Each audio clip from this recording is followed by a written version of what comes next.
Bio je to razgovor sa kardinalom Vinkom Puljićem u povodu javno izgovorene laži Reisul Uleme Mustafe Efendije Cerića. Nakon svega možemo samo zamisliti šta i o čemu Reis Cerić priča kada nema uključenih kamera i kada nema svjedoka za provjeru njegovih tvrdnji. Laži i spletke su očigledno temelji političkog djelovanja cara.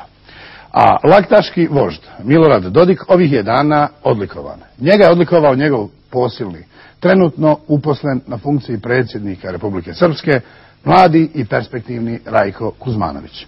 Nismo uspjeli doznati koje je odlikovanje draže Miloradu Dodiku. Da li ovo koje je dobio prije 3 dana ili ono koje mu je u jeku rata dodijelio ratni zločinac Radovan Karadžić.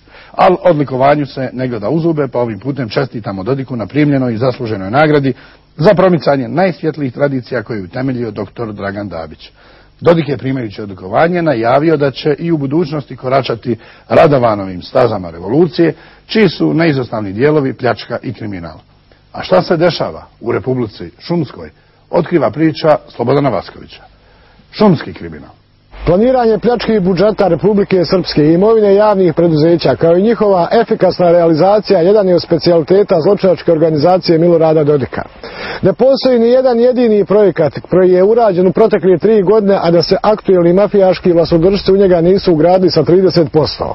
Posljednje u nizu uspješno i efektno sprovedenih kriminalnih dijela je nabavka zglobnih traktora za potrebe šuma Srpske, u kojem je ukradeno 4.700.000 maraka. Još u februaru prošle godine u 60 minuta smo objavili detalje ovog zločinačkog plana koji je tada bio u pripremi i najavili da će se on realizovati tokom 2008. godine pod supervizijom Neđe Ilića, generalnog direktora šuma, sa odobrenjem Milorada Dodika i uz podršku Nikole Špirića, predsjedavajućeg savjeta ministara. Nakon obznane prljavih namjera, pljačkaši su se primirili nekoliko mjeseci da bi u septembru prošle godine i službeno implementirali svoj kriminalni uradak i u džepove strpali bezmalo 5 miliona. Nijedna institucija ovog entiteta nije reagovala, što po ko zna koji put svjedoči da mafija u Republici Srpskoj ima svoju državu. Apsurdno je da najveća tragedija nije u opljačkanih 4.700.000, već u činjenici da će zbog ovog zlodjela 119 malih preduzeća koja su se proteklih godina bavila sječom i izvlačenjem drvnih sortimenata ostati bez posla. Preciznije rečeno, 3.000 radnika zaposlenih u ovim firmama ostaće bez hljeba u godini recesije i teške krize koja je uveliko zahvatila Bosnu i Hercegovinu. Osnovni razlog za to je pantagruelska alavost mafijaša koji su uništili 3.000 porodica kako bi opljačkali 5 miliona.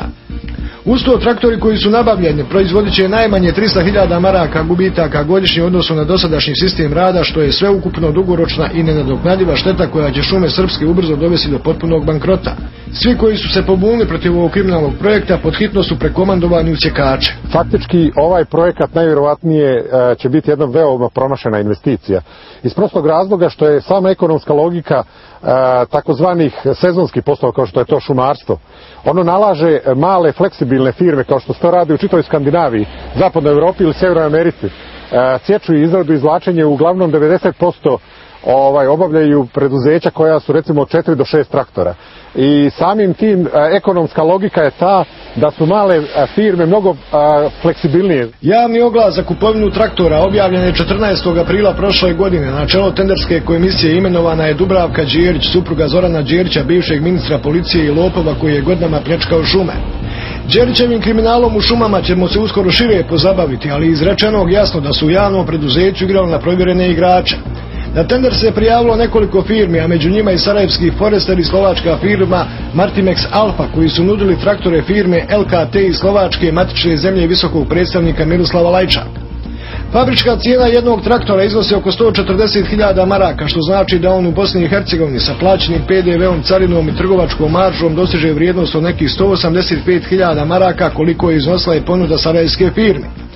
Međutim, kriminalac Neđo Ilić i njegovi nalogodavci su se odlučili za slovačku Martimex Alfu, koja je isti traktor ponudila za 205.000 bez dažbina, odnosno 240.000 maraka sa PDV-om i carinom, što je za 100.000 maraka više od fabričke cijene, a za 55.000 maraka od cijene Forestera. Kako cijeli posao nabavke 61 traktora vrijedi preko 13 miliona, prosta računica kaže da je ukradeno gotovo 5 miliona maraka. Ovaj novac podijelila je vladajuća klika iz vlade, savjeta ministara i šuma Srpske.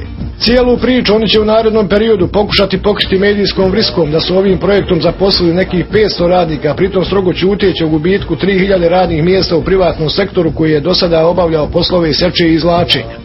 Još je nekoliko stvari bitno naglasiti. Iako je u službenom glasniku 6. oktobra prošle godine objavljeno da je slovački Martimex dobio posao, naši izvori tvrde da tender nikada nije sproveden i po zakonu završen, tako da prijavljene firme nisu imale bilo kakav uvid u ponude drugih, a posebno slovačkih trgovaca, te naravno nije bilo ni mogućnosti žalbe.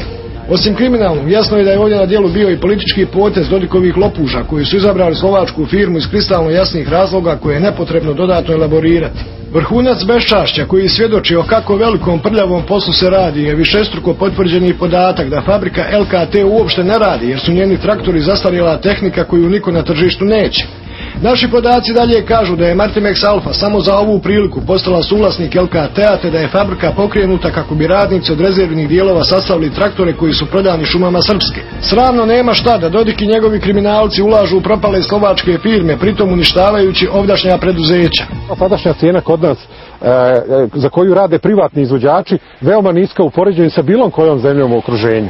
Tako da faktički nije postojao ni jedan opravdan razlog da se uđe faktički u promjenu politike. Prema tome, vrijeme će vrlo skoro pokazati da je ovo bila najvjerovatnije odluka koja nije imala pokriće u nekoj ekonomskoj studiji. Meni nije poznato da je napravljena bila kakva ozbiljna studija o tome, jer da je napravljena najprije bi se javno preduzeće bi se transformisalo i prilagodilo, a ne kupilo najprije traktore pa onda faktički se prilagođavalo ove godine, iako su traktori i investicije već tu. Amortizacija traktora ide, on neće raditi jedno vreme. Još nije kraj ove kriminalne traktorske priče. Koliko se kriminalcima žurilo svjedoči i podatak da je Dodik potpuno zaboravio da poništi odluke o radovima u šumarstvu iz svog prvog mandata kada su oni na osnovu njegovih zahtjeva prepušteni privatnicima. Analizom iz 1999. godine utvrđeno je da su u poslovima u fazi sječe od panja do kamionskog puta privatne firme učestvovale sa 78% od ukupnog obima radova, dok su u fazi sječe i izrade učestvovala u obimu od 53%. Tadašnji Dodikovi šumarski stručnjaci, sve gubar do gubara, zaključili su da izvođačke radove u šumama Srpske treba u potpunosti privatizovati do mjere da u preduzeću ne ostane ni jedna jedina motorna pila. Rečeno učinjeno, na čelu tog tima bila je Rada Dostavnić, samozvani stručnjak, i lopuža Nemanja Šinik, koji i dan danas, iako penzioner, učestvuje u brojnim kriminalnim djelima vezanim za trupce. Preduzeće je tada podijeljeno na strateški i nestrateški dio kapitala, a ovaj potonji je privatizovan. Direkcija za privatizaciju ovog entiteta daje u junu 2000. saglasnost na te promjene, a stvar zakucava Dodikova prva vlada odlukom od avgusta iste godine kojom se odobrava privatizacija 44 pravna subjekta koji će vršiti usluge u šumarstvu.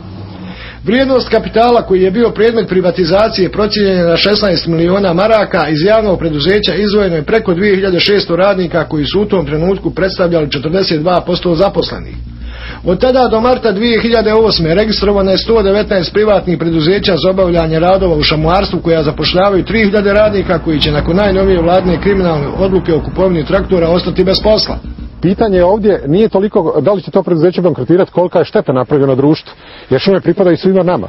Znači, da li je još jedan ovakav loš poslovni potez ili recimo nepromišljen potez same politike vlade i javnog preduzeća, u stvari dovešće do strašnog gubitka svih nas, pogotovo recimo kad se zna da su ušli sad u kreditna sredstva, pogotovo u ovoj financijskoj krizi koja se javlja u svijetu gdje su krediti veoma nepovoljni. Faktički same visoke kamate će znatno utjecati na lošije poslovanje preduzeća, jer faktički treba će, pored ovih, ako je to kredit na 5 godina što je za pretpostaviti, računajte da se mora na kamatu od 10 do 12% koja je sada trenutno u svijetu, faktički mora se otplati 1,5 traktor, pa sad računajte faktički treba preduzeće da odvrati 20 miliona. Ideju o ponovnom uvođenju traktora i motornih pila u šume dao je sokolački kriminalac Rajko Bulajić, direktor šumskog gazdinstva Romanija. Bulajić privatno posjeduje 2 zglobna traktora i 5 pari volova koji u okviru šumskog gazdinstva rade za njega. Stočnu hranu, gorivo, mazivo, plate radnika njegove privatne firme i ostale troškove snosi država, a on profit ubire preko firme Romanija Promet. Varijantu lakog pljačkanja para on i braća Čolović i sokolački gangsteri predložili su Neđi Iliću koji je na nju pristao. Zatim su angažovali kriminalca Miladina Jeftića, izvršnog direktora za proizvodnju šuma Srpske, da uradi projekat uvođenja mehanizacije u šumarstvo. Jeftić je poznat po tome što je prije nekoliko godina odobrio teško šumarsko zlodjelo, dozvoljavajući sječu 100 kubika trešnje i ostalih voćkarica do posljednjeg stabla. Tim plemenitim drvetom opremljen je interijer motela Karavan, čiji su vlasnici mafijaši Čolovići koji trenutno kontrolišu narečenog Đerića. Program bandita Jeftića urađen 2007. koji suštinski označava povratak šumskih radova u državne okvire parafirao je Dodik 28. februara prošle godine, a da nije poništio svoju odluku iz avgusta 2000. kojima je iste privatizovao. Nakon svega jasno je da traktori koji su nabavljeni neće raditi već proizvoditi gubitke, što znači da će u dogledno vrijeme ponovo biti privatizovani, a kupće ih šumski članovi SNSD-a po bagatelnim cijenama, jer je opšte poznata stvar, šumarskim žargonom rečeno, da kada traktor jednom uprlja gume gubi 50% na vrijednosti. Svi gubari i potkornjaci ovog svijeta ne bi mogli načiniti toliku štetu koliko su radili Dodik, Špirić, Ilić, Čolović i Bulajić i ostali gangseri koji svakodnevno uništavaju ovaj prirodni resurs. To što su oni naštetili u protekle 3 godine neće se moći nadoknaditi u narednih 30. Užas je najblaža riječ za to. Za politički magazin 60 minuta iz ovovremenih mletačkih kolonija, Slobodan Dvasković.